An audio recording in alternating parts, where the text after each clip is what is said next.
నాగబాబు గారిని ఎమ్మెల్యే కోట ఎమ్మెల్సీ అభ్యర్థిగా ఖరారు చేశారు జనసేన పార్టీ అధినేత పవన్ కళ్యాణ్ గారు. ప్రస్తుతం ఆంధ్రప్రదేశ్లో 5 ఎమ్మెల్సీ స్థానాలు ఖాళీ కాబోతున్నాయి. ఎమ్మెల్యే కోట ఎమ్మెల్సీ ఎన్నికలకు జనసేన పార్టీ అభ్యర్థిగా నాగబాబు గారి పేరును జనసేన పార్టీ అధినేత పవన్ కళ్యాణ్ గారు ప్రకటించేశారు. అదేవిధంగా ఎమ్మెల్సీ అభ్యర్థిగా నామినేషన్ దాఖలు చేయాలని చెప్పేసి నాగబాబు గారికి అఫీషియల్గా కూడా చెప్పడం జరిగింది. నామినేషన్కు అవసరమైనటువంటి పత్రాలు సిద్ధం చేసుకోవాలని చెప్పేసి జనసేన పార్టీ కార్యాలయాన్ని పవన్ కళ్యాణ్ ఆదేశించడం జరిగింది. అదేవిధంగా మనం గత కొద్ది రోజుల నుంచి చూస్తున్నాం, గత 2-3 రోజుల నుంచి నాగబాబు గారికి కార్పొరేషన్ చైర్మన్ పదవి కట్టబెడుతున్నట్లుగా తెలుగుదేశం పార్టీ అనుకూల పత్రికలో వార్త రావడం జరిగింది. ఇందుకు పవన్ కళ్యాణ్ కూడా ఒప్పుకున్నట్లుగా ఆ పేపర్లో వెల్లడించడం జరిగింది. ఇది జరిగిన గంటల వ్యవధిలోనే ఎమ్మెల్సీ అభ్యర్థిగా నాగబాబు గారి పేరును కూడా పవన్ కళ్యాణ్ గారు ప్రకటించేశారు. జనసేన పార్టీ కూడా ఒక పత్రికా ప్రకటన కూడా విడుదల చేసింది. తెలుగుదేశం పార్టీ అనుకూల పత్రిక సీటు లేదని చెప్పేసి చెప్తే గంటల వ్యవధిలోనే పవన్ కళ్యాణ్ తన నిర్ణయాన్ని ప్రకటించడం ఇప్పుడు అనేక అనుమానాలు కూడా తావిస్తుంది. అదేవిధంగా ఏబిఎన్ ఆంధ్రజ్యోతిలో ఒక విధంగా రాశారు, అదేవిధంగా ఈనాడులో ఒక విధంగా రాశారు.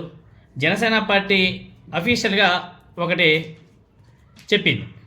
దీంతో ఇప్పుడు ఫుల్ కన్ఫ్యూజన్లో ఉన్నారు జనసేన పార్టీకి సంబంధించినటువంటి కార్యకర్తలు, నాయకులంతా కూడా.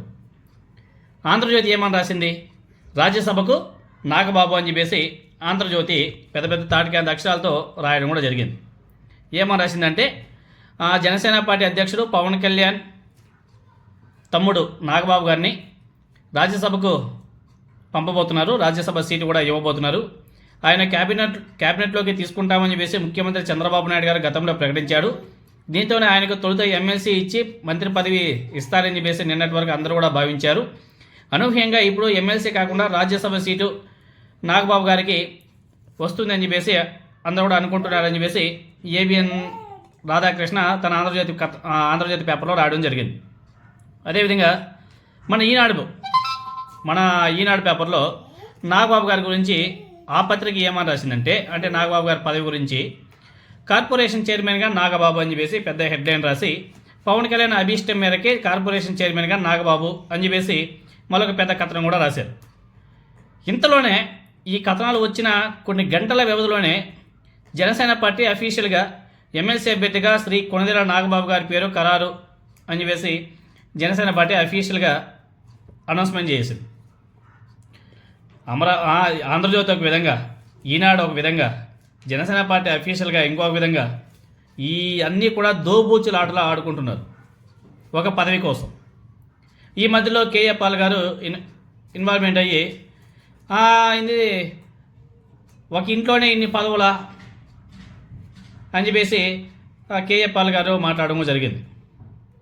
ఎందుకంటే ఇదే మన కుటుంబ పాలన గతంలో పవన్ కళ్యాణ్ గారు కుటుంబ పాలన గురించి భలే మాట్లాడాడు కదా. ఇప్పుడు మళ్ళీ కుటుంబంలో పాలన ఏంది, అన్నకు ఒక సీటు, తమ్ముడికి ఒక సీటు, వాళ్ళకి ఒక సీటు, వీళ్ళకి ఒక సీటు పంచుకుంటూ పోతున్నారని చెప్పేసి మధ్యలో కేఏ పాల్ గారు పాపం జనసేన పార్టీ వాళ్ళు నలిగిపోతున్నారు. ఏ సమయానికి ఏం జరుగుతుందో అర్థం కాక పాపం వాళ్ళకి పిచ్చెక్కిపోతుంది. ఈ మధ్యలో మళ్ళీ జగన్మోహన్ రెడ్డి గారు ఈరోజు మళ్ళీ వచ్చి మధ్యలో ఏలు పెట్టాడు. ఆయన ఇంకో రేంజ్లో, ఇంకో లెవెల్లో, వేరే లెవెల్లో రెచ్చిపోయాడు ఆయన. పాపం ఈ మధ్యలో జనసేన పార్టీ వాళ్ళు నలిగిపోతున్నారు. అటు తెలుగుదేశం పార్టీ, ఇటు వాళ్ళ ఎల్లో మీడియా, మరోవైపు జగన్మోహన్ రెడ్డి.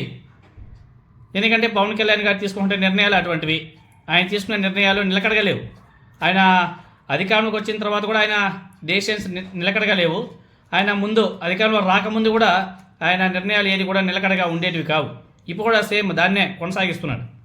పాపం ఎల్లో మీడియా అయితే జనసేన పార్టీని ఒక ఆట ఆడుకుంటుంది, మామూలు గుడి గారు.